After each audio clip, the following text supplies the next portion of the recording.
Hi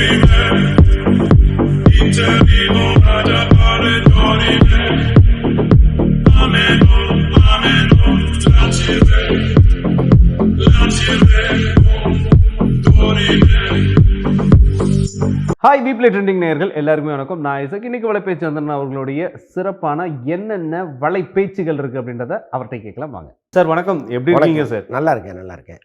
வாரம் வாரம் ஒரு ஆரவாரம் அந்த மாதிரியான சில படங்கள்ல இப்போ நிறைய பிரச்சனைகளை இப்போ நம்ம பார்த்துட்டு இருக்கோம்.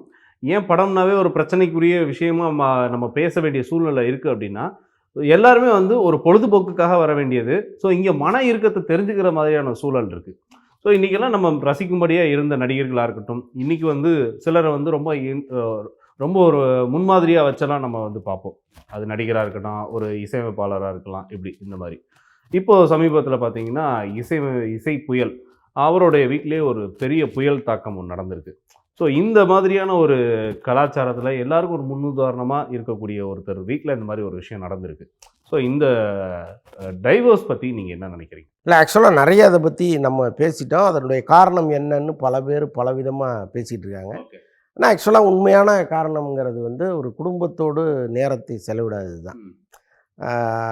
அது வந்து அவருடைய மனைவி இன்னும் கொஞ்சம் வெளிப்படையாக அதை சொல்லியிருந்தாங்கன்னா இவ்வளோ பெரிய சர்ச்சை வருவதற்கு வாய்ப்பு இல்லை. அந்த வக்கீல் நோட்டீஸ்லேயே இப்போ ஒவ்வொருத்தரும் காரணம் சொல்லுவாங்க. இப்போ வெளிநாடுகள்லாம் கணவர் குரட்டை விடுறாரு, அது தாங்க முடியல, எனக்கு தூக்கமே வரமாட்டேங்குது, அதனால் டைவர்ஸ் கேட்குறேன்லாம் சொல்லியிருக்காங்க. அப்புறம் கணவர் ஊதாரியாக இருக்கார், அவர் பயங்கரமாக செலவு பண்ணுறாரு, அதனால் வந்து டைவர்ஸ். அப்புறம் அவர் ஒரு பெரிய குடிகாரர், என்னால் சமாளிக்க முடியல, அதனால் டைவர்ஸ். இப்படி காரணத்தை சொல்லி டைவர்ஸ் கேட்பதுங்கிறது தான் சரி.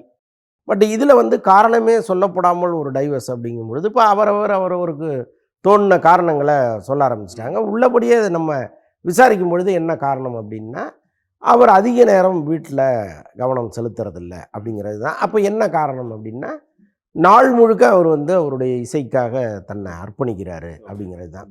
இப்போ இவங்க திருமணம் பண்ணிட்டு வந்து கிட்டத்தட்ட 29 வருஷம் ஆச்சு. இந்த ஆரம்ப காலங்களில் ஏஆர் ரஹ்மான் வந்து இவ்வளோ ஒரு பிரகாசமான இசையமைப்பாளர்னு தெரிஞ்சு தான் அவங்க கல்யாணம் பண்ணிக்கிறாங்க. ஆக்சுவலாக அவர் மிகப்பெரிய இசையமைப்பாளராக வருவாருங்கிற ஒரு கால்குலேஷனும் அவங்க குடும்பத்துக்கு இருந்திருக்கு. ஸோ அதற்கப்புறம் தான் இந்த திருமணமே நடந்திருக்கு. எப்போவுமே ஒரு மாப்பிள்ளையை பார்க்கும்பொழுது அவர் ஃப்யூச்சரில் நல்லா வருவாரா, இன்றைக்கி ஏதோ ஒரு தொழில் பண்ணிகிட்டு இருக்காரு, இந்த தொழிலை வந்து பெரிய அளவுக்கு அவர் டெவலப் பண்ணுவாரா அப்படின்லாம் கால்குலேட் பண்ணி தான் கல்யாணம் பண்ணி கொடுப்பாங்க.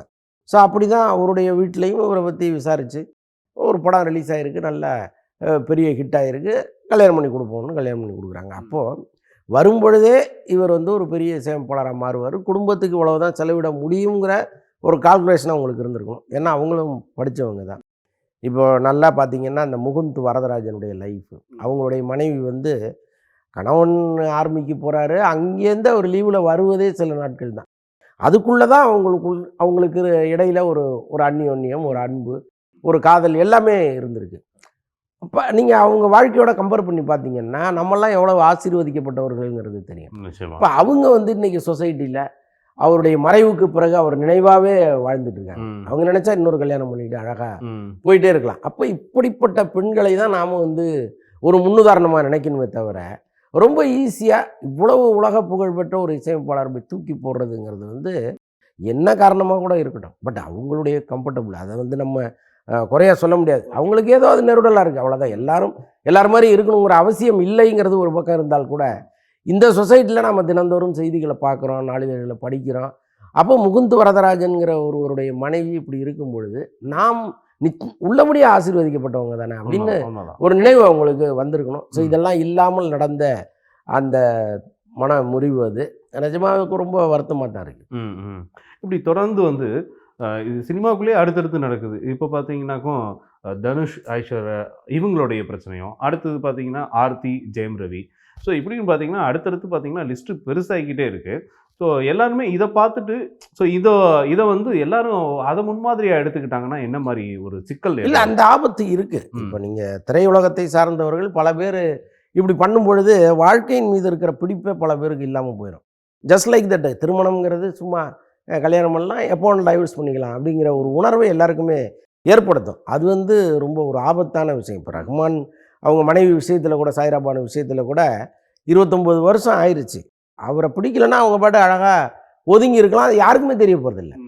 இப்போ அவங்க 2 பேரும் ஒன்றா இருக்காங்களா, பிரிஞ்சிருக்காங்களான்னு யாராவது புலனாய்வு பண்ண போகிறாங்களா? கண்டிப்பா கிடையாது. கிடையவே கிடையாது. அவங்க பாட்ட பிரிஞ்சு போய் தனியாக இருக்கலாம். ம். ஆ, அது ஆஃப் த ரெக்கார்டாக அவங்களுக்குள்ள பேசி ம். ஒரு ஒரு செட்டில்மெண்ட்டுக்கு வரலாம். ஏதாவது ஒன்று பண்ணியிருக்கலாம். ம். அதை பொது வெளியில் சொல்லும் பொழுது திருமணத்தின் மீதான நம்பிக்கையே பல பேருக்கு இல்லாமல் போகக்கூடிய சூழல்லாம் இருக்குது. ஏன்னா இன்னைக்கு வரக்கூடிய இளைஞர்கள் வந்து எல்லாத்தையுமே ஈஸியாக எடுத்துக்கிறாங்க.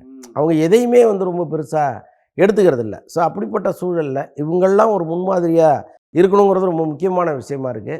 அதுதான் சொல்கிறேனே, இதில் இவங்கெல்லாம் சில விஷயங்களை தவிர்ப்பது நல்லது. அப்புறம் நீங்கள் சொன்னீங்க ஜெயம் ரவி, ஐஸ்வர்யா தனுஷ், இப்படி அடுக்கடுக்காக நீங்கள் அடிக்கிட்டே போகிறீங்க. திரையுலகத்தில் மட்டும்தான் அதிகமாக இருக்கான்னா இல்லை, எல்லா இடங்கள்லையுமே இருக்குது. நீங்கள் எல்லா ஒரு இண்டஸ்ட்ரியலிஸ்ட் இருப்பார், அவருக்கு இருக்கும். சாதாரண ஒரு ஒரு கூலி தொழிலாளியாக இருப்பார், அவங்களுக்குள்ள பிரச்சனை இருக்கும். இல்லாததே கிடையாது. இப்போ நம்ம தெருவில் நீங்கள் போய் விசாரித்து பார்த்தீங்கன்னா 2 வீடு டைவர்ஸ் ஆன வீடாக இருக்கும். இது வந்து ரொம்ப சகஜமாக இன்றைக்கி மாறி போச்சு. ஃபேமிலி கோர்ட்டில் அவ்வளவு கூட்டம் இருக்குது. ஆனால் நடிகர் நடிகைகள் பண்ணும்போது அதற்கு ஒரு முக்கியத்துவம் ஜாஸ்தியாகுது. அதை எல்லாருமே கவனிக்க ஆரம்பிக்கிறாங்க. அதனால தான் நீங்கள் திரையுலகத்தில் அடிக்கடி இது மாதிரி நிகழ்துன்னு கேட்குறீங்க. நிச்சயமா நிச்சயமா சார், நிச்சயமா. இப்போ வந்துட்டு பார்த்தீங்கன்னா சமீபத்தில் எல்லாராலையும் பாராட்டப்பட்ட படமாக இருந்தது. அது மாதிரி சில நெகட்டிவிட்டிஸ் பேசுனாங்க. ஸோ அது ஒரு கூட்டம் இருக்கத்தான் செய்யும் ஒரு படத்தை பற்றி வந்து ப்ளஸ் மைனஸ் பேசுகிறதுக்காக.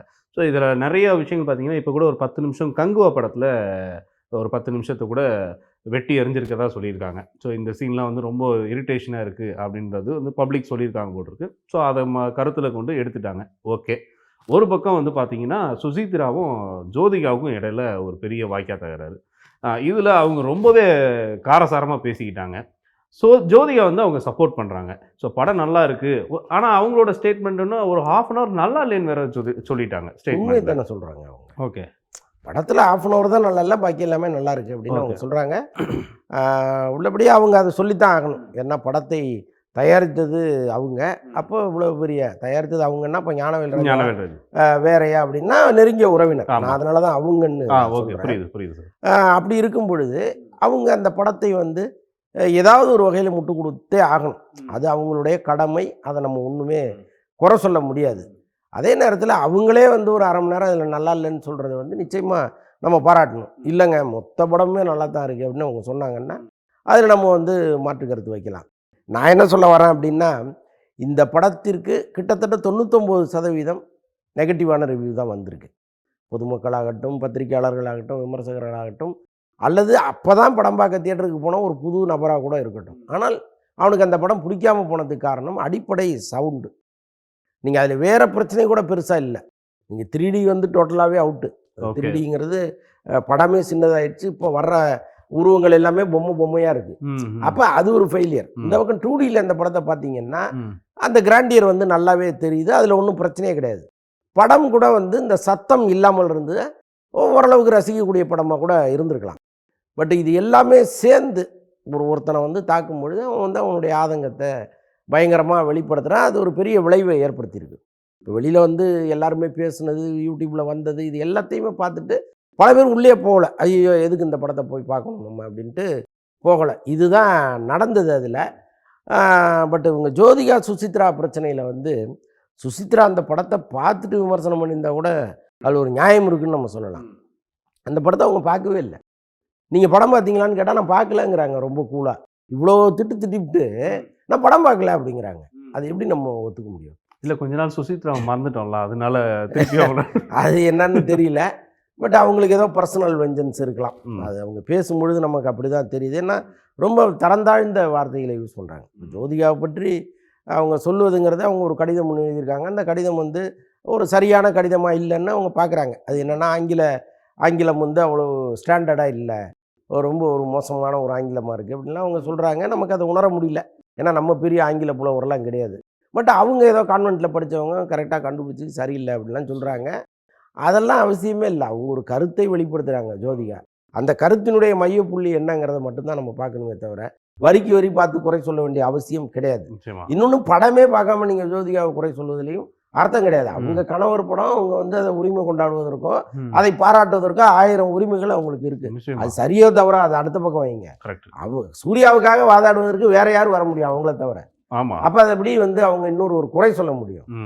அதனால வேறு யாராவது இந்த படத்தை வந்து இல்லைங்க உங்களுக்கெல்லாம் ரசனையே கிடையாது, அறிவே கிடையாது, இது அற்புதமான படம்னு சொல்லும் பொழுது வேணால் நம்ம உட்காந்து விவாதம் பண்ணலாம். ஜோதிகாட்ட போய் நம்ம பண்ண வேண்டிய அவசியம் இல்லை. ஏன்னா அது அவங்க கணவர் படம். நீங்கள் என்னவா இருந்தாலும் அவங்க அதை ரசிப்பாங்க, நல்லா இருக்குன்னு தான் சொல்லுவாங்க. அதுக்கு எதுக்கு இவ்வளோ பெரிய வாய் தகராறு, ஒரு தரந்தாழ்ந்து அவங்கள பேச வேண்டிய அவசியம் இல்லைங்கிறது தான் நம்ம கேள்வியாக இருக்குது.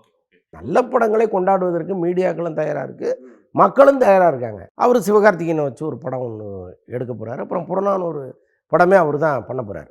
அவருடைய முதல் மகள் கேன்சரில் பாதிக்கப்பட்டிருக்காங்க. இப்போ 2 குழந்தைகளுமே அவங்களுக்கு ப்ராப்ளமேட்டிக் குழந்தைகள் தான். இவ்வளவு நேரம் ரொம்ப சிறப்பான பதில்கள். ஆனால் எப்பவுமே ஒரு சஸ்பென்ஸ் இருக்கும். ஆனால் இப்படியெல்லாம் ஒரு சஸ்பென்ஸ் வச்சு முடிக்கவே கூடாது. அடுத்த நிகழ்ச்சியில் என்னன்னு பார்க்கலாம்.